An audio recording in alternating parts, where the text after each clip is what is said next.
Pocrovul, când îți intră în suflet, nu mai poți scăpa de el și acest lucru este minunat.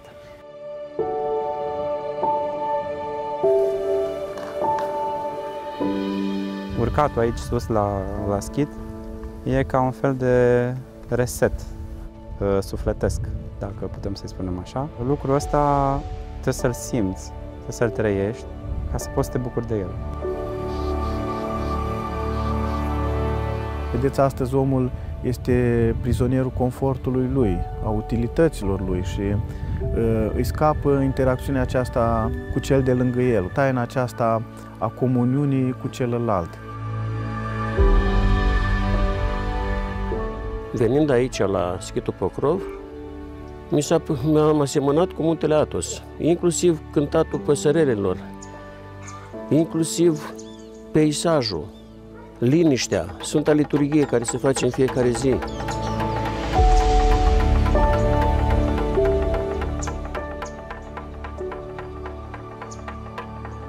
Lângă părintele am învățat de toate. Și muncă, și rugăciune, și răbdare, și ascultare, și nevoință, și supunere, și plâns, și bucurie.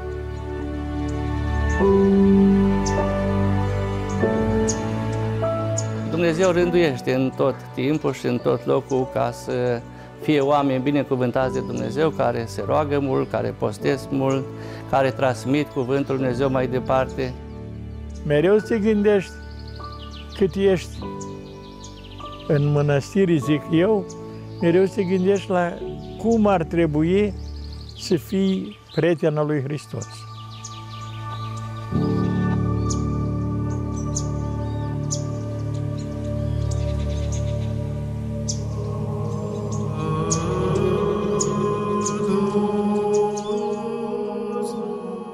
Se vorbește mult despre spiritul mistic și profund religios al Moldovei, unde sihăstria și isihasmul se păstrau vii și neîntrerupt încă din timpul ucenicilor Sfântului Nicodim de la Tismana.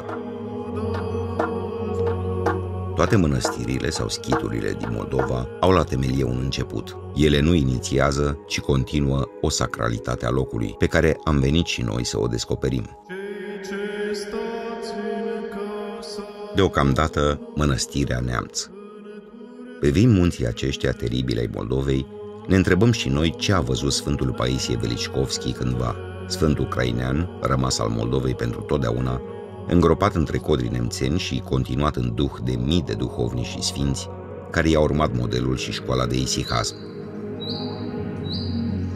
De ce vin oamenii aici? E deja simplu de aflat. E liniște și pace. Dar ce se mai poate distinge din urmele lăsate de Sfântul Paisie Velicicovski e puțin mai greu să descoperim, dar și ireal de frumos. Să povestești despre ceea ce nu se vede, temelia, sufletul, rădăcinile unor locuri care adună la oaltă oameni.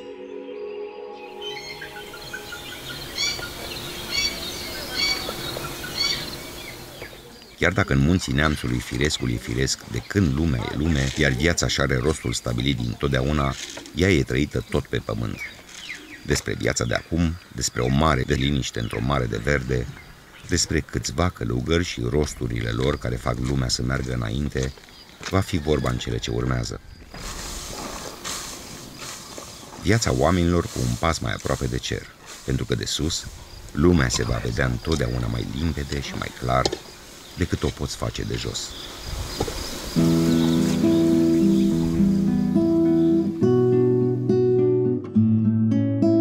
Pocrov.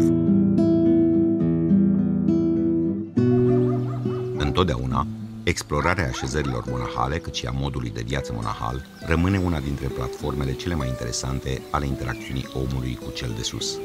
Așadar, am ajuns și noi la schiturile din Ținutul Neamțului, ce-i drept cu o prejudecată, pentru că adeseori mass media prezintă imaginea călugărului îndârjit, neprietenos, care ceartă mai mult decât caută să înțeleagă, uitând cu desăvârșire esența sau scopul acelui loc.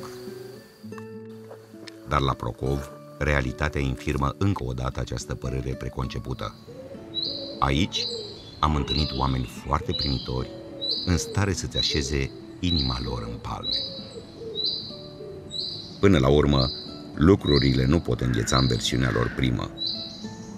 E liniște și e frumos la Pokrov. O stare de bine te cuprinde și n-ai mai pleca în altă parte. Încuvințează și Răzvan. Da, știe și el că Pokrovul e un loc aparte. N-ai cum să nu te îndrăgostești de Pokrov. Adică Mihai Sadoveanu spunea că e Poiana Raiului.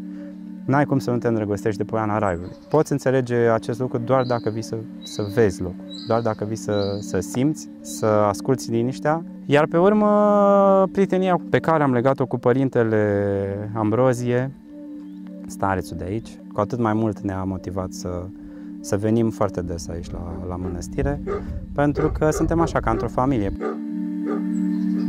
Când vii aici la schid și nu mai auzi altceva în jur decât liniștea locului, eu cel puțin am un proces interior și mă gândesc că poate ar trebui să-mi ascult mai des soția, poate ar trebui să-mi ascult mai des pe ceilalți. Îmi dau seama cât de agitat sunt eu, cât de mult zgomot produc în jurul meu și atunci urcatul aici sus la schid e ca un fel de reset sufletesc, dacă putem să-i spunem așa. Lucrul ăsta trebuie să-l simți, trebuie să-l trăiești, ca să poți să te bucuri de el. Când sufletul ți se odihnește într-un astfel de loc, iar privirea pe un astfel de peisaj, ziua se configurează deja cu totul altfel. Nu e nevoie de cuvinte și discuții nesfârșite și nici chiar de toată frumusețea aceasta a locului, ci ca omul să fie în primul rând izvor de dragoste și de jertfă, ca să cucerească o inimă către Domnul. Iar părintele lui Ambrozie, egumenul schitului Pokrov, îi reușește din plin. Am fost coleg de liceu cu părintele Ambrozie. Drumurile noastre, bineînțeles, după ce am absolvit seminarul, s-au despărțit. După câțiva ani ne-am reîntâlnit cu o ocazie minunată în care am fost să mă închin la moaștele Sfintei Cuvioase Parascheva. Eu abătut de multe gânduri, într-o perioadă dificilă, să zicem așa. Dânsul, fiind student atunci la teologie, era de rând la Sfintele Moaște și în momentul în care m-a văzut a fost un moment deosebit, pentru că am simțit apropierea sa și bucuria reîntâlnirii și primul lucru pe care mi l-a spus: te aștept la Pokrov. La scurt timp, o lună sau două, în timpul verii, am fost câteva zile la Pokrov și în acel moment, vorbim de anul 2008, dacă nu mă înșel, practic sufletul meu a rămas atașat de schitul Pokrov și de părintele Ambrozie și aș vrea să mai menționez un lucru foarte important, pentru că spun lucrul acesta cu toată convingerea, viața mea s-a schimbat în bine prin mila lui Dumnezeu și cel mai important, am reușit să găsesc liniștea de care aveam nevoie și de asemenea să apropii și alți oameni de schitul Pokrov. Noi oamenii în ziua de astăzi fugim așa cu toate lucrurile cu care ne înconjoară, încercăm să ajungem în cât mai multe locuri dintr-o dată și când ajungi și întâlnești un om dintre ăsta cu așa multă dragoste, pur și simplu te oprești și te relaxezi, te încarci. Îți dai seama că toată agitația asta pe care noi o avem și de care noi suntem înconjurați nu aduce nimic folositor.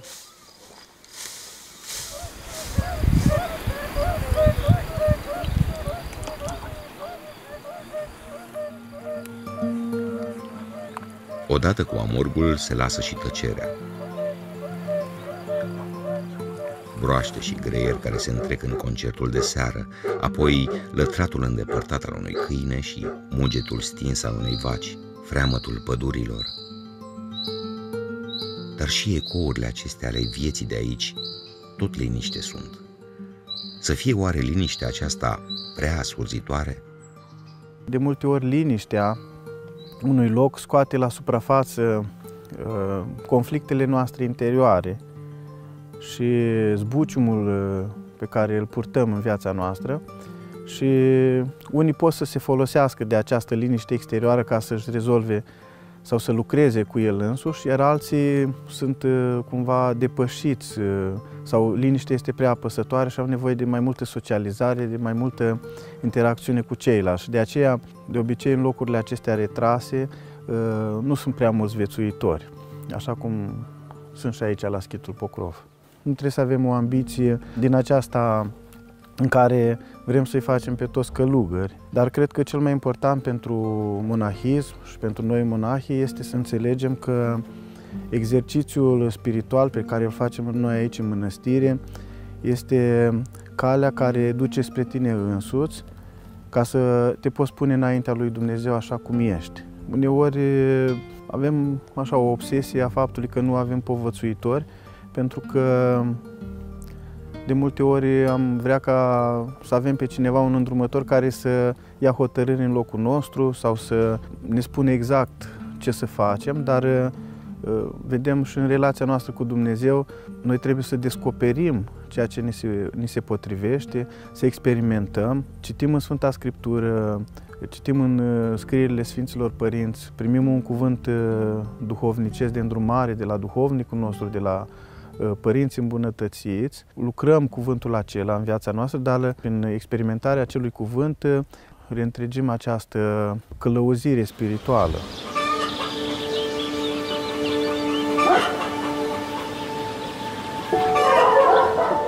La Pocrov am întâlnit o obște pe cât de mică, pe atât de diversă. Se pare că pentru a intra în monahism îți trebuie un singur lucru: dragostea față de Hristos. În rest, ești primit exact așa, cu darurile și cu neputințele tale, ca pe acestea să le pui în slujba Domnului și a semenilor.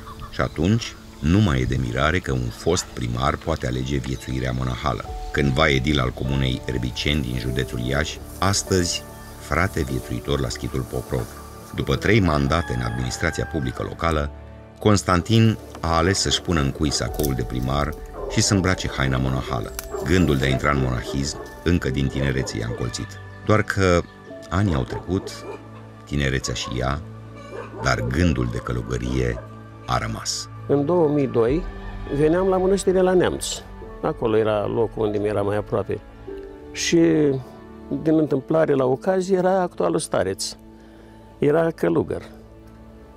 Și zice, am oprit să-l iau. Și unde merge, părinte, întreb. Zice, eu merg la mănăstire la Neamț. Și eu merg tot acolo, haideți. Era oricum perioada când erau pepeni, că aveau și 2 pepeni în mână. Și am venit, și rucsacul în spate. Și am venit cu părintele și zice, dar eu merg mai departe, dacă ați putea. Părinte, încercam. Am încercat cu mașina și am ajuns. Deci, așa s-a întâmplat, cu dânsul am venit prima dată și cred că cu dânsul o să fiu și ultima dată. Că am venit aici cu acordul familiei, am venit cu acordul copiilor. Am 3 copii, sunt și bunic. Și tot ce mi-am dorit de la Maica Domnului mi-a dăruit copii sănătoși, nepoți sănătoși, soție cu frică de Dumnezeu, care m-a lăsat și am spus din tinerețe că vreau să ajung la mănăstire. Și mi-a zis, să ajungem la vremurile acelea și vei merge. Și am venit cu mare drag. Simt Duhul rugăciunii, simt că sunt în mănăstire cu adevărat. Eu totdeauna am gândit la moarte, pentru că doar nu întineresc, îmbătrânesc și doar nu pot să mă gândesc că nu o să mor. Toți murim, toți suntem muritori și trebuie să ne gândim să facem bine, cu speranța mântuirii. Fiecare loc se potrivește sufletului celui care l-a ales. Comunitatea este o școală aspră care te învață dragostea, disponibilitatea și deschiderea față de aproapele. Cum ajungi la aceste virtuți? Numai prin ascultare, care este altceva decât disciplina. Înseamnă să renunți la gândurile și voia proprie ca să poți intra în atmosfera lui Dumnezeu. Altfel, eșuezi. În viața monahală, pentru a dobândi un discernământ duhovnicesc legat atât cât de gânduri, cât și de fapte sau deciziile pe care trebuie să le iei, faci ascultare, pui înaintea starețului sau duhovnicului gândurile tale și ascultarea pe care o facem noi în mănăstire este o încercare de a educa mintea noastră, de a ne educa sufletul nostru pentru a prinde până la urmă acel fir al ascultării de Dumnezeu. Până la urmă, viața monahală nu este o viață de privațiune, ci realizezi după un anumit număr de ani că devii liber de tot ceea ce te face prizonier. Vedeți, astăzi omul este prizonierul confortului lui, a utilităților lui și îi scapă interacțiunea aceasta cu cel de lângă el, taina aceasta a comuniunii cu celălalt. Și de aceea, după mulți ani de mănăstire, monahul ar trebui să fie împlinit în faptul acesta că nu este robul sau prizonierul multor lucruri care nu sunt foarte, foarte importante în viața noastră, ci sunt doar niște consumabile în viața noastră. În liniștea aceasta, cum numai codrii o pot zămisli, nu oricine poate rezista. Adevărat, râvnă ca a lui Pahomie mai rar, îndârjire, încăpățânare, ar spune unii. Iar noi, determinare și exemplu personal. De viața și numele acestui sfânt ierarh se leagă istoria schitului Pocrov, construit în doar 5 luni de zile, în anul 1714. Sfântul Pahomie, care a pus atâta suflet în locul acesta, este un sfânt care a purtat un destin al înstrăinării. Al înstrăinării, în primul rând, de patria natală. El a fost născut la sfârșitul secolului al XVII-lea, în ținutul Bistriței Năsăudului, o zonă de graniță între Transilvania, care era sub stăpânirea austro-ungară, și cei din zona aceea, pentru a-și păstra credința, dar și identitatea națională, migrau peste munți. Și Sfântul Pahomie, încă din tinerețe, spune cronicarului sau ucenicul care i-a consemnat viața, iubindu-L pe Hristos, și-a căutat sălășluire sau a venit la Mănăstirea Neamț. Și la scurt timp a fost și tuns călugăr de către starețul lui Ioan și a ajuns și starețul mănăstirii, într-o perioadă foarte încercată din istoria Moldovei.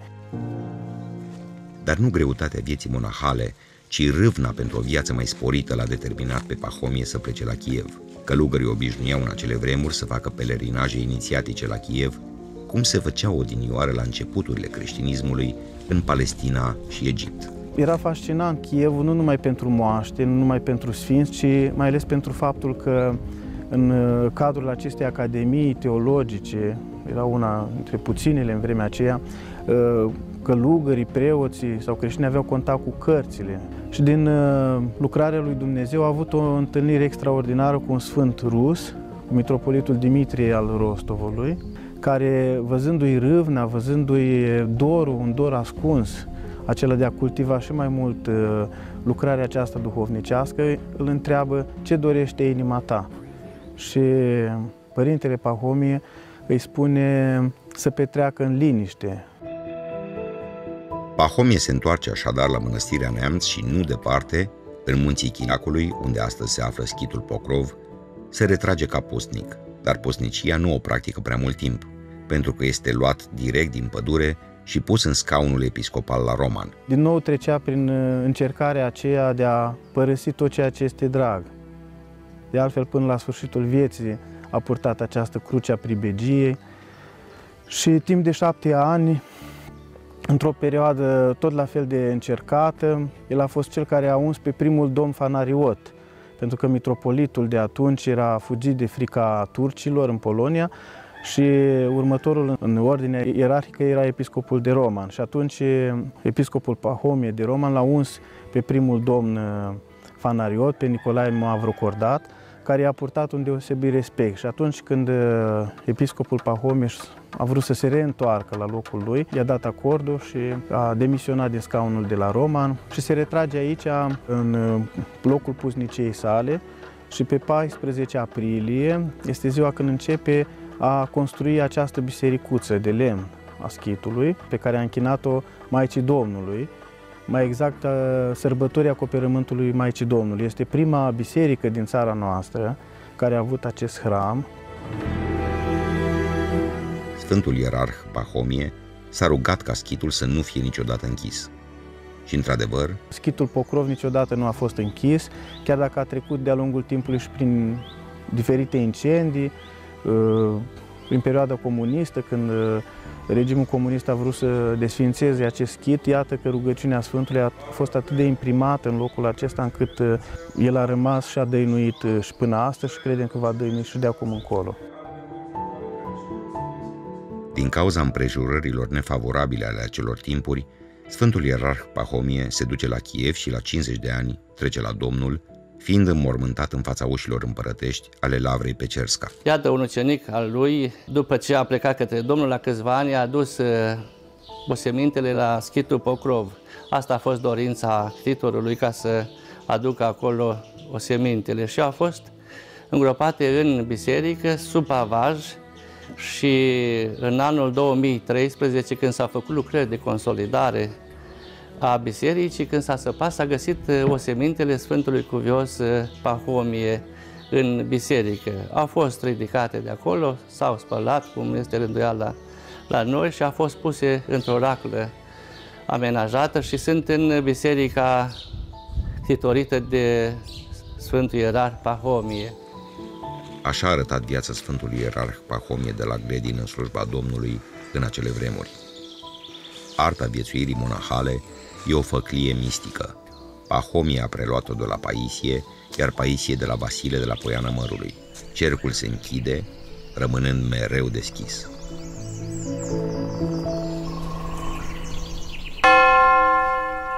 Clopotele la Pokrov. Sunetul lor risipește întunericul, cheamă lumina, domolește lumea și o umple de dragoste. Iar lumina vine, ce-i drept un alt fel de lumină, adusă de clopot, de ecoul acela care pătrunde în inima tuturor lucrurilor ca să le trezească la viață. Clopotele tac. La schitul Pokrov începe rugăciunea. Slavă Tatălui și Fiului și Sfântului Duh și acum și pururea și în vecii vecilor. Amin.